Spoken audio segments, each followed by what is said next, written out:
1 minute was all it took to turn whispers into a storm. Hidden in a crested envelope marked for the heir of my spirit, a letter from Prince Philip sealed decades ago was finally unsealed in a private chamber of Windsor Castle. What it revealed sent shockwaves through the crown. Catherine, not Charles, not Edward, not even Anne, was named the sole beneficiary of Philip's elusive private fortune. But how and why? Before we go deeper into what this really means for the royal family, make sure to subscribe so you don't miss a single update. It began with a single misstep by an archivist who, while restoring Prince Philip's private collection, uncovered a letter bound in a ribbon the colour of the Order of the Garter. It bore no royal stamp, only the Duke of Edinburgh's personal crest and the handwritten phrase, "For the heir of my spirit." It was delivered directly to the Royal Advisory Chamber, bypassing Charles entirely. When opened, the contents defied every assumption. Dated 5 years before his death, the letter had been signed and witnessed, designed for release upon a future moment of crisis, a phrase Philip intentionally left undefined. Within its formal, clipped prose was a line that no one expected: "To the one who carries the legacy I most respect, Catherine." In that instant, the entire succession narrative was thrown into chaos. Catherine, the Princess of Wales, was not just the favoured daughter-in-law, she was now the legal recipient of Philip's concealed wealth.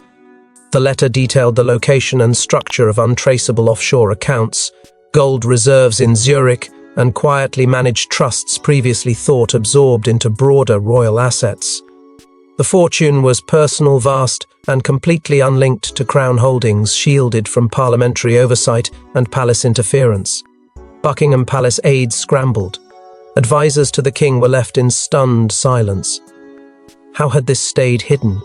How had Catherine been named? And why was no one else aware? What sent palace corridors into further panic was a single line written halfway down the letter in Philip's own cryptic language. "She endured the crown test when no one else saw." That phrase, the crown test, was immediately flagged by royal historians, who had long whispered about a covert vetting rite, performed only for those considered truly fit to protect the monarchy's soul during moments of transition. No official record of this test exists, yet here it was, referenced openly in Philip's final directive. And the person he believed passed it was not the heir to the throne. It was not his daughter. It was Catherine. Rumours rippled through Windsor. Had Queen Elizabeth known? Had Philip warned Charles? The air became thick with unease, and behind closed doors, alliances began to fray. This wasn't just a case of inheritance. This was about legacy, about trust, about judgment passed from one era to the next. And in Catherine, Philip had seen something the rest of the royal family had perhaps refused to admit: a quiet strength, a sovereign silence, a loyalty unswayed by fame or scandal. But to understand how Prince Philip arrived at this stunning decision, we must go back into hidden rituals, unspoken loyalties, and a legacy shielded by layers of royal silence. Long rumoured but never confirmed, the underground vault beneath Sandringham held more than antique rifles and sealed wine. It held the truths Prince Philip locked away from the public eye. Inside, journals, investment ledgers, and a safe marked Clarion Heir. Catherine had been there alone 3 months before his death. But what did she receive in that velvet pouch? The vault had always existed in the whispers of former staff, spoken of in half-sentences and unfinished anecdotes. Some believed it was simply a storage space for outdated weaponry or decades-old correspondence. Others suspected it housed the last untouched traces of Prince Philip's inner world. What no one imagined was that this chamber would become the epicenter of a seismic power shift. For years, the entry required not just a key, but a biometric match registered only to Philip himself and one other person. Records now confirm that the biometric registry was quietly updated in 2019. The new match: Catherine, Duchess of Cambridge. Inside the vault, beyond the gun cabinets and sealed wine casks, lay something far more potent: 3 leather-bound journals, dated between 1999 and 2017. Within those pages, Prince Philip poured out his frustrations, his fears, and his growing disillusionment with the men he once expected to carry on the crown's honour. He referred to Charles's vanity projects and Andrew's damnable recklessness, and amid these frustrations, one name appeared over and over, always with the same tone, measured, reverent, watchful: Catherine. In one entry dated just days after the 2012 Diamond Jubilee, he wrote, "She understands silence. She understands sacrifice. That cannot be taught." It was clear Philip had identified something in Catherine that reminded him of the monarchy's original ethos: duty above self, legacy above luxury. It was around this time that a velvet pouch, carefully prepared and sealed in the Duke's personal study, was discreetly handed to Sophie, Countess of Wessex. For years, Sophie had been Philip's quiet ally, respected for her loyalty and discretion. Her mission was simple, but its implications were staggering: deliver the pouch to Catherine without fanfare, without record, without delay. The handoff occurred during a private family visit to Sandringham. No photographers, no aides, no agenda, just two women in a drawing room, one carrying a future that had just been rewritten. The pouch contained a single item, a platinum key, embedded with the emblem of St. George's Cross. Engraved along its spine were the words "Clarion Heir." The term was immediately recognizable to anyone versed in royal law. It referred to an emergency protocol first invoked in 1936 during the abdication crisis, granting special powers and privileges to an heir whose lineage or strength was needed to preserve the crown not by blood, but by merit. The last known recipient of the title? Queen Elizabeth herself, during the chaos that followed Edward VIII's abdication. That this codename had resurfaced and was now tied to Catherine suggested something far more deliberate was at play. Beyond the pouch, Catherine also received detailed ledgers tracing the Duke's private investments, discreet gold reserves stored in Canadian vaults, untouched sovereign trusts managed offshore, and untraceable bearer bonds tied to centuries-old royal accounts. Philip had gone to astonishing lengths to shield this wealth from political reach. It wasn't just about money, it was about legacy. And he had chosen Catherine not just as a beneficiary, but as its guardian. One private note clipped to the final journal read simply, "She will know when the hour arrives." But if Prince Philip believed in Catherine so deeply, the question becomes, when did this bond begin? And what did Queen Elizabeth know all along? She never spoke of it publicly, but Queen Elizabeth's handwritten codex, only recently decrypted, contains stunning marginalia about Catherine's resilience, grace under siege, and quiet fortitude. Behind closed doors, Elizabeth had quietly supported Philip's plan, and she left behind signs for those willing to look. The codex, long stored in the royal archives under restricted status, had remained untouched since the Queen's passing. It was only recently that a trusted archivist, tasked with cataloguing her private collection, broke open its protective seal. Inside, the codex did not resemble a typical diary. Instead, it was a dense record of impressions, decisions, and reflections, often written in code. Sometimes in Latin, always in her unmistakably neat hand. Catherine's name appeared more than any other royal outside her immediate heirs, and always in moments of storm. There were entries recounting how Catherine had withstood early hostility from within the family. Elizabeth noted the silent trials she endures in the face of staged smiles. Another entry described her as unmoving amid manufactured storms, a clear reference to palace turbulence following the Sussex fallout. Catherine was not just surviving, she was being observed, assessed, and ultimately prepared. Cross-referencing dates and annotations, royal aides discovered several occasions where Queen Elizabeth had quietly aligned herself with Prince Philip, in what now appears to be a long-term plan. At state banquets and foreign tours, Catherine was placed at Elizabeth's side not for ceremonial symmetry, but for strategic exposure. One private notation dated shortly after Philip's hospitalization in 2021 simply read, "She sees it through." He was right. What it referred to remains debated, but many now believe it was the entirety of Philip's covert succession plan, one that placed moral inheritance above bloodline and anchored the crown in Catherine's stewardship, not Charles's governance. Even more haunting was the discovery of a detail so small, yet so deliberate, it could only have been arranged by the Queen herself. In 2018, Catherine wore the Queen Mary's Lover's Knot tiara to a diplomatic event. Photographs showed nothing unusual, but upon inspection of the physical tiara now stored within the royal collection, a microscopic engraving was discovered behind the central diamond. It read Legacy Clarion, confirmed. Experts now suspect the Queen herself had commissioned the engraving.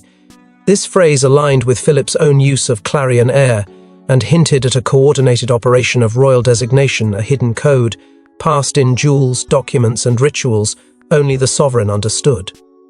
The clearest sign of Elizabeth's endorsement, however, came in 2019. With her health already in quiet decline, she requested Catherine accompany her to Balmoral for a week-long private retreat. No press, no aides, no official record. Not even William was invited. Locals remember seeing the two women walking in silence through the grounds, no cameras, no words exchanged. When the Queen returned to Windsor, she was overheard telling her lady-in-waiting, "She carries stillness. That's how you weather the storm." It would be the last solo retreat the Queen ever took. And it was with Catherine. The codex ends with one cryptic line. Penned shakily but intentionally, in the Queen's final weeks, she holds not just the crown but the code. For months that line puzzled everyone. But now, in the wake of Philip's letter and the Clarion revelations, it is being revisited with new urgency. The Queen may have never announced it publicly, but within her own records, her choice was made. As we peel back layers of secrecy, we uncover something even more unsettling, a quiet war for royal succession that began long before Charles took the throne. Not all royals greeted the revelation with celebration. Behind the velvet curtains of Clarence House, rage simmered. Charles was blindsided. Camilla called it a direct affront to lineage. An urgent meeting was called, but not everyone attended. Catherine, calm and unwavering, refused to appear. The letter had detonated like a silent bomb, its shockwaves reverberating through corridors once steeped in order. Charles, accustomed to being the natural successor in all matters of the crown, now found himself eclipsed by a decision made years prior, in absolute secrecy, by his own father. Symbolism was brutal. Philip's private wealth, carefully protected and powerfully positioned, had bypassed him entirely. There were no explanations, no forewarnings, just a clear and deliberate inheritance directed to Catherine. To be overlooked not just as a son but as the current monarch was more than an insult, it was a repudiation. That rage, tightly coiled beneath decades of royal decorum, finally uncoiled in a flurry of heated exchanges behind closed doors. Sources inside Clarence House confirmed that Charles lashed out, calling it a betrayal not just of bloodline but of duty. And when an aide dared suggest that perhaps this move was more about preservation than punishment, the king reportedly stormed out. Camilla, already facing an increasingly strained dynamic within the royal ranks, was more direct. To her, this wasn't a surprise, it was a humiliation. Outsiders rewriting royal legacy, she reportedly muttered, echoing a line she had used before in reference to both Meghan and Catherine. But this time, there was no counterbalance. No Elizabeth to temper the fire, no Philip to clarify intentions. Only Catherine, standing silently and powerfully in the center of a maelstrom she had never asked for but no longer avoided. A private summit was hastily arranged between Charles, his legal advisors, and a few remaining confidants. But noticeably absent were William and Catherine. Their absence spoke volumes. William, always known for his composed presence, maintained his signature neutrality. Publicly, he said nothing. Privately, however, insiders revealed that he had not only known of the letter but supported it. He viewed it not as a slight to his father, but as a structural realignment, Philip's way of ensuring that the monarchy's soul remained intact, even as titles shifted and thrones changed hands. William's calm was infuriating to Charles. It wasn't indifference, it was allegiance. Catherine's silence, cold, calculated, unshakable, became its own declaration. She did not explain, she did not defend, she simply acted as if the decision needed no justification. Because in truth, it didn't. Not for her, not for those who understood the burden she had quietly carried all these years. But the temperature rose further when leaked communications from Philip's legal team surfaced, redacted but unmistakably clear. There had been conversations about the succession of moral influence, about bypassing fragile dynasties, about choosing preservation over preference, and all of it pointed to Catherine. Yet even as tension tore through the House of Windsor, a separate layer of intrigue emerged, one involving international watchers and a secret clause buried in the letter. Few knew that Prince Philip's Greek lineage came with dormant entitlements, land, holdings and priceless heirlooms linked to the Byzantine legacy. In his letter, he activated a clause Catherine alone could claim. The reason? Her role in reviving Princess Alice's memory had triggered a bond beyond Britain's borders.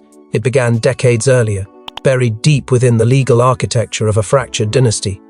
Prince Philip, born into the royal house of Greece and Denmark, had long severed his political ties to his birthplace. Yet, through a complicated network of trustees and royal intermediaries, several entitlements remained dormant, waiting for either activation or forfeiture. Among them were historically significant properties on the Aegean coastline, private holdings in Corfu, and a collection of Byzantine artifacts uncatalogued, untouched and legally frozen since the fall of the Greek monarchy.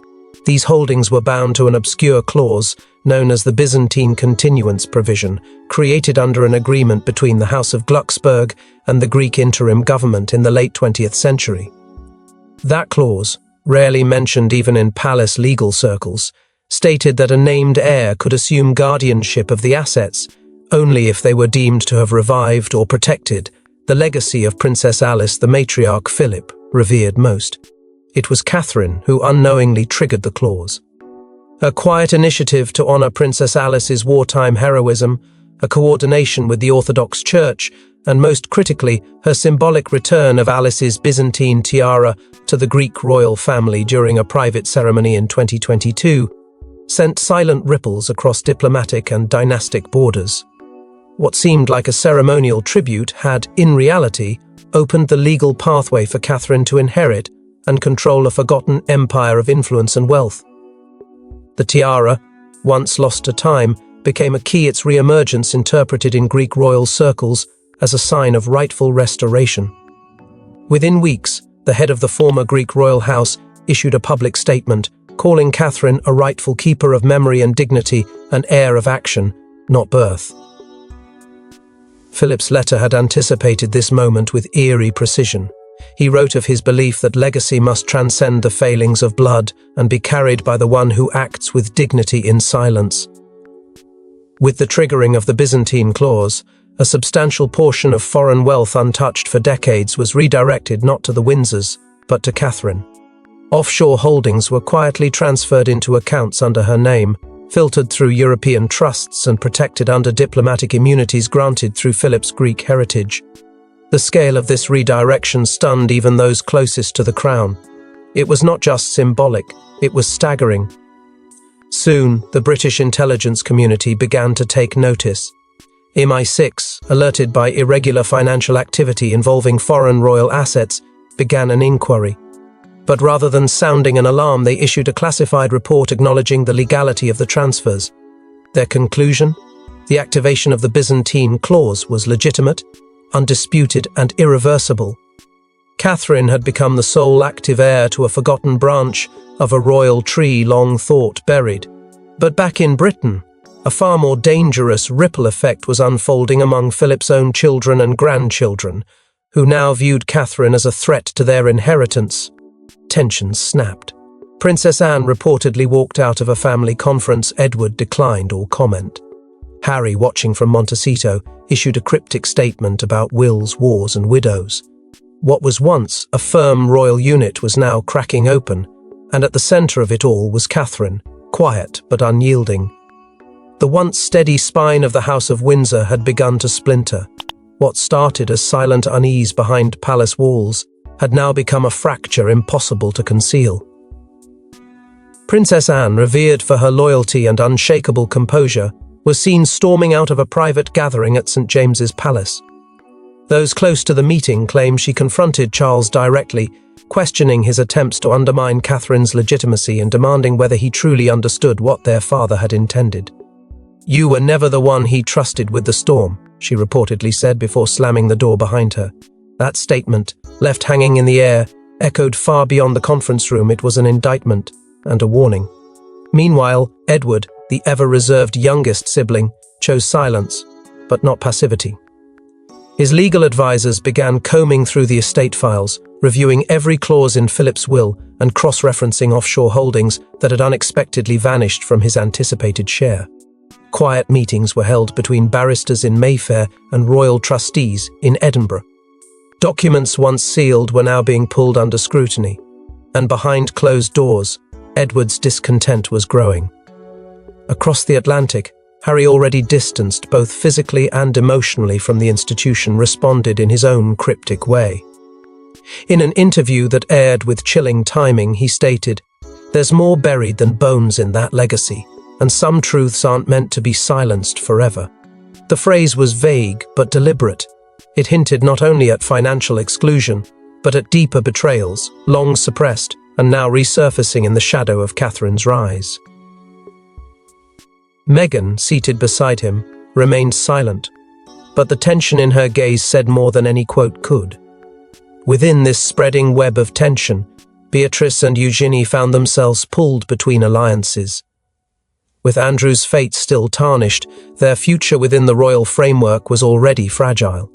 Now they faced an impossible choice: support the traditional lineage or align with Catherine, whose influence was quickly becoming undeniable. Their public appearances were rare, their private sympathies undecipherable, but insiders noted their absence from the king's recent reception and their quiet attendance at a small gathering hosted by Princess Anne. Andrew, on the other hand, made no attempt to conceal his fury. Excluded from all significant provisions, he demanded a formal review of the trusts Philip had managed abroad. Where has it all gone? He was heard shouting at a royal aide, as calls to legal counsel in Geneva and Luxembourg flooded in. He had assumed, despite his fall from grace, that bloodline still carried entitlement. He was wrong. And all the while, Catherine remained silent. She did not return to Windsor. She made no statements, no palace photos, no stage gestures. Her calculated absence spoke louder than any confrontation. She did not need to be present because her influence already was. The fortress she had built, brick by silent brick, now stood impenetrable amid the chaos. And yet, amid this storm, Catherine made one move that silenced critics and revealed her true intentions. While headlines swirled, Catherine made no public statement. But in legal filings uncovered by royal watchers, a private charitable trust named the Orchid Account was established, endowed with £148 million. Its purpose? To empower female leaders in legacy-bound institutions. The name came from Prince Philip's nickname for her, the Winter Orchid. The revelation caught everyone off guard. While the royal family was still unraveling the implications of Philip's letter and the foreign inheritance trail, Catherine had already moved several steps ahead. Registered under a high-security trust law provision in Edinburgh, the Orchid Account was traced to a holding firm quietly initiated by Philip 2 years before his death. His intention, it now appeared, had never been to hand Catherine a fortune for power's sake, but to give her a tool, a weapon disguised as grace, an institution built not to preserve tradition, but to reform it from within. Legal experts reviewing the filings confirmed that the trust's endowment had been in motion months before Philip's passing, structured with Catherine as the sole executor. Its activation clause, upon formal public disclosure of her moral inheritance. Inside the trust's charter, a single phrase stood out, reportedly written in Philip's own hand: "Let legacy empower, not entrap." That sentence would come to define the entire purpose of the Orchid Account. And for those who had dismissed Catherine as a passive figurehead, this was a wake-up call. She was not merely inheriting wealth, she was redirecting its purpose. The first donation from the trust was discreet, but symbolically devastating. A grant was issued to a struggling girls' school in Scotland, one visited decades ago by both Queen Elizabeth and Princess Alice. The funding ensured the school's survival, but more than that, it signaled something far deeper. Catherine wasn't just looking backward. She was positioning herself as the link between past legacy and future leadership. What truly unsettled critics, however, were the private letters found among Philip's archived notes. In them, he described Catherine as the rarest kind of strong, silent, unswerving, enduring. He referenced the early years of her royal life, when whispers of dismissal and exclusion swirled through the palace. He noted her restraint when others would have retaliated, her dignity in the face of headlines. "She bends but does not break," he wrote. "That is the orchid's lesson." These letters, now authenticated by the royal archivist, confirmed that the trust had never been a late decision. It had been a long-held conviction, a legacy of belief. Queen Elizabeth II was reportedly made aware of the plan. In a private memorandum now entered into the official archive, she had signed her approval of the trust's creation, stating, "In this, I find no threat. I see continuity." It was perhaps the final act of unity between the Queen and the Duke of Edinburgh, a quiet agreement that the Crown's true future was not in its titles, but in its quiet protectors. Catherine had become that guardian. And now, through the orchid account, she had the means to elevate others in her image. But while some saw philanthropy, others saw a power grab, and the Crown itself prepared for its next shocking twist. In an emergency session, the Royal Advisory Council was convened at Windsor under tight secrecy. The agenda was clear: address the destabilizing effect of Philip's fortune being redirected. But what unfolded stunned even the most seasoned palace veterans' loyalties shifted. Secret votes were cast, and one royal stood up and declared, "She carries the blood of endurance. She is the pillar now." The chamber, heavy with centuries of history and expectation, had never witnessed a confrontation like this. At the table sat Princess Anne, stoic and watchful. Prince Edward, tense but quiet. The Archbishop of Canterbury, stern-faced and unreadable, and the Duke of Norfolk, custodian of tradition, flanked by 4 senior advisors sworn to silence. The purpose, they had been told, was procedural, to determine whether Prince Philip's private fortune could be lawfully contested, redistributed, or overridden. But from the first sentence spoken, it became clear this was not about money. It was about control, symbolism, and the soul of the monarchy. The session opened with a motion from Charles's legal team questioning the legality of Catherine's inheritance. But before the lawyers could finish, Princess Alexandra, long silent in matters of succession, interrupted with a document of her own. In it was a handwritten note Philip had passed to her in 2020, entrusting her with a sealed letter in the event of future monarchical confusion. As murmurs spread around the chamber, the Duke of Kent rose to read that letter aloud. Its contents shattered the room.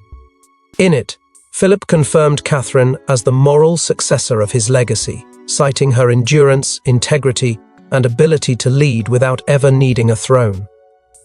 "She has passed the unseen test," he wrote. "She is to be granted the title not of inheritance but of protection, heir protector." The room fell into stunned silence. The phrase heir protector had not been used in nearly a century. Last invoked in the 1930s, it was a ceremonial status reserved only for moments when the monarchy itself faced existential uncertainty. It did not bestow power, but it recognized the guardian of its continuity. It was not hereditary, it was earned. A quiet but powerful tension swept through the council. If accepted, this motion would formally recognize Catherine not just as a consort, but as a royal anchor, a stabilizing figure enshrined within the monarchy's very foundation. A secret vote was called. One by one, council members placed their choice into the ceremonial box. When the Duke of Norfolk read the result, it was closer than anyone expected, passed by a single vote. Camilla, who had sat tense and unreadable throughout, stood abruptly and exited the chamber without a word.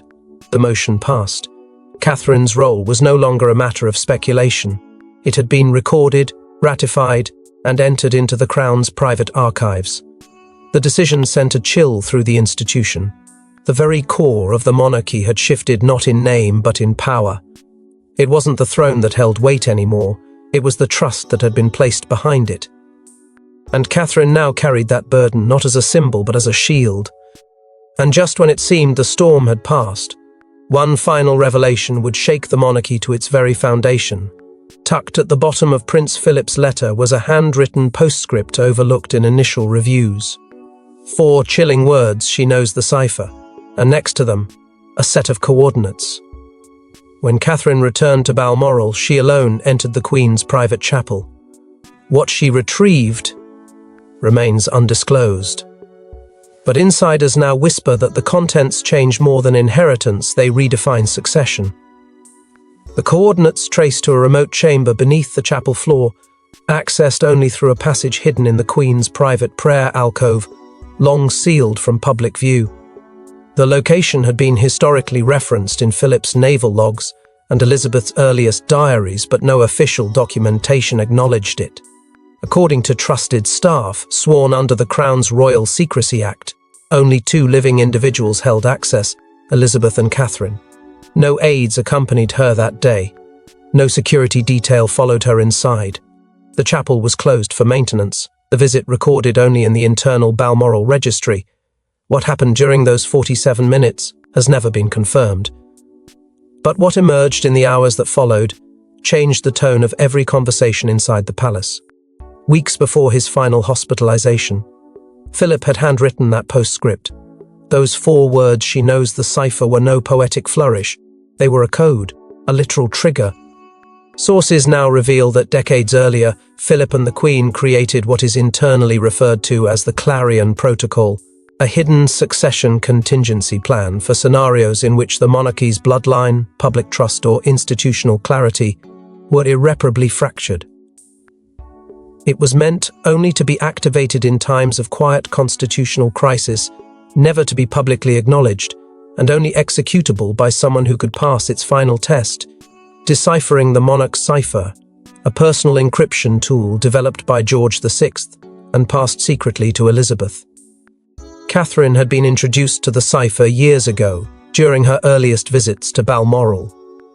Taught in passing by the Queen through old letters, religious hymns, and archived speeches, she had been unknowingly trained to recognize a pattern embedded in royal tradition.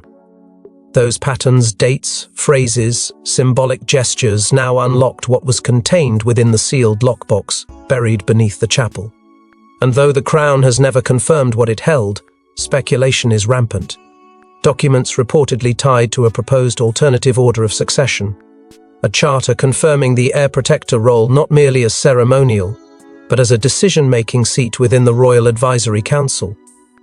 Some even claim the box contained Elizabeth's own final amendment to a 1969 directive regarding the future of the monarchy, should it fall into disrepair.